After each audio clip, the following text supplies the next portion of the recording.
So how do we create, I totally agree with you. I think it's like a great analogy that you're making to the .com burst as an example, pets.com.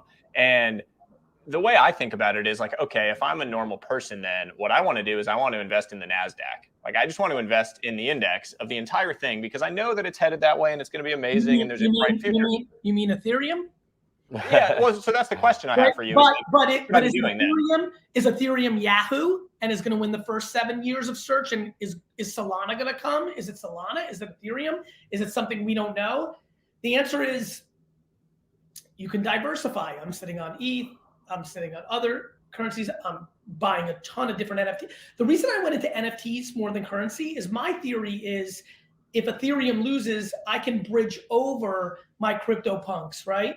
So to me, the NFT asset class feels in a lot of ways like an easier bet if you feel like you really know which NFTs you want to invest in. But then you kind of need a way to do that because not everyone has your specific knowledge base or your ability to understand all the nuance and go and learn it. There are going to be people, my parents as an example, they might want to participate in this growth so that they can benefit from it in their retirement. Your parents will participate leisurely because they have a son who's going to be like, hey, you should buy this one. Or to your point, they'll buy Bitcoin or Ethereum or maybe in a year Solana or something else. And that's going to be it. Like what people, you guys are youngsters. What I learned in 95, 6, 7, 8, 9, 10, 2000, 2001 with Wine Library was at first everybody told me nobody would ever buy wine on the internet. Like at all. So that was where we're at now. NFTs are stupid. Right click, all that, right? It's so funny. I have a lot of friends in their 40s and 50s who became their parents. People that don't understand NFTs that make that joke are the same people that didn't get a cell phone because they liked their pager. Yeah, it's easier to hate on NFTs, I think, than to embrace it for the vast majority of people. Let me give you a news alert. Everyone hated on the iPhone over the BlackBerry. Everybody hated on cell phones over pagers. Everybody hated on websites over newspapers. Like, again, you guys are young enough that you haven't been through enough cycles. You know it, you read it. I read about home computers. That's how I projected the internet. But like, it's just super clear. Like, people hate on all big shifts because they don't understand it. So how do you figure out what you mentioned your process of learning about the one once you kind of start to have that inkling? Do you just surround yourself or talk to the smartest people you know to figure out what are they excited about, what are they working on the weekends so that you can then go learn about those things? Like, how do you actually get that first spark of curiosity? Either a random tweet, comment on my social, cold email because of where I am in my career, or to your point, no question, Kevin Rose, one of the smarter consumer internet people I know, when we were talking about X-Men comics and Jordan rookie cards, when he said, hey, do you have a crypto punk? And I said, I'm not sure what that is. And he said, do you remember Crypto Kitties? I was like, of course. Like, I'd already known about Top Shot. I met Roham a couple months before Top Shot launched.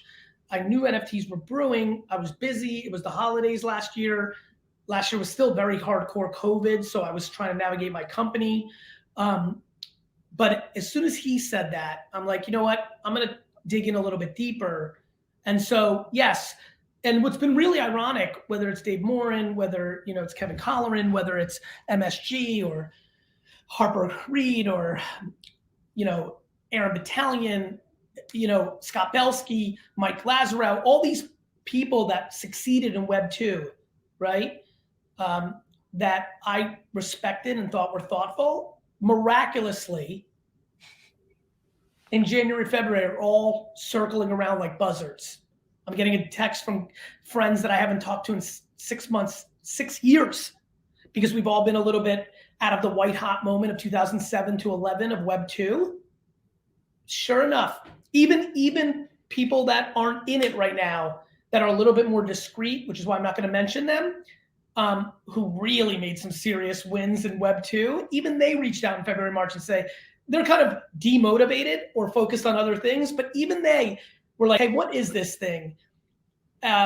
you could see the spidey senses of the people that really understand when shit changes. And then a couple of icons, again, I won't mention them, who really didn't get it and came back to me in the last 6 to 8 weeks and said, fuck. And I remember like being disappointed in them, like, oh, they lost their edge, or they don't give a shit, or one of two things. They got soft because they have too much money, or the better version, they made so much money, they're on to fixing the environment or the political system. They went altruistic, right? So, it's really fun to watch humans evolve. But yes, keeping people, again, when you guys get to my age, you've got that extra generation, you're going to have your whole little crew of the people you've decided over this decade are smart, are good, and you'll find it fascinating that in 20 years, when the next thing pops off, you'll be surprised how many of them are. Like, it's been a renaissance for some of my good friends of Web 2, and we're enjoying it because it feels like the old days, right? It feels like Web 2.0's beginning, when nobody understood social media and content. That's exactly what's happening with NFTs. Did you follow Aaron Levy in real time, transitioning from like an anti Web3 guy to like the most pro Web3 guy in the span of like 72 hours? Aaron was never really, we were never in each other's circle heavy, obviously connected through many different people, but we never really got to chop. So between that and just, how much information is being thrown around, and usually I pride myself in seeing that, I miss that, but it makes so much sense, right? Like, all of us have to go through it. It's like, look, I invested in Ethereum and Bitcoin in 15, 16. I kind of glanced at CryptoKitties. I didn't buy one. You're in what you're in, and you get busy, and your life evolves. What you're able to capacity do in your late 20s is different as your family grows up, and humility and curiosity will cure success. To be good at this, I rely on those things, but even for me, like, there's a million things going on. You can't get to everything. What I love in what you just said is the humility, even with his success, to be able to quote unquote evolve in front of everybody and not fear changing his mind. Because I think changing your mind is a huge strength. I actually think there's a lot of people right now that are in a really tough spot because they've been very anti-NFT. They've had the aha that it's real, and they don't have the humility to say they were wrong, and they're going to double down on something they don't believe in. And I hope they see this clip and it makes them feel comfortable to change their mind. So what you're saying is, like, it's okay to change your mind. It's actually a competitive advantage. It's a competitive advantage. Like, I'm never scared to say I'm wrong. I didn't see it. Like I love that. One thing that's funny about me is I do that all the time. One thing that people would be very confused by hearing, because I don't think people should spend the time to really pay attention to me to understand every little nuance. I just never get loud when I'm not at 100%. If I'm at 97%, I won't make a single comment publicly about it until I cross the chasm. That's why you see me get so loud. It's when I get to 100, Musical.ly, TikTok, Snapchat, podcast, NFTs. Once I get to 100, there's zero doubt in my mind, and I go pot committed, reputation on the line. But you should see. I mean, you know how little VR content there is in the world from me, because I'm still in 97. I don't have my 100%, so I'm scared to say anything. I don't need That's videos. Interesting. You understand, there's so much content of me on the internet. You guys know this. Plenty of people don't love my aggressive communication style, and I'm empathetic to that. If I gave people ammo of being wrong a lot, they would fucking make unlimited videos of me being wrong. There's not that many. You know why?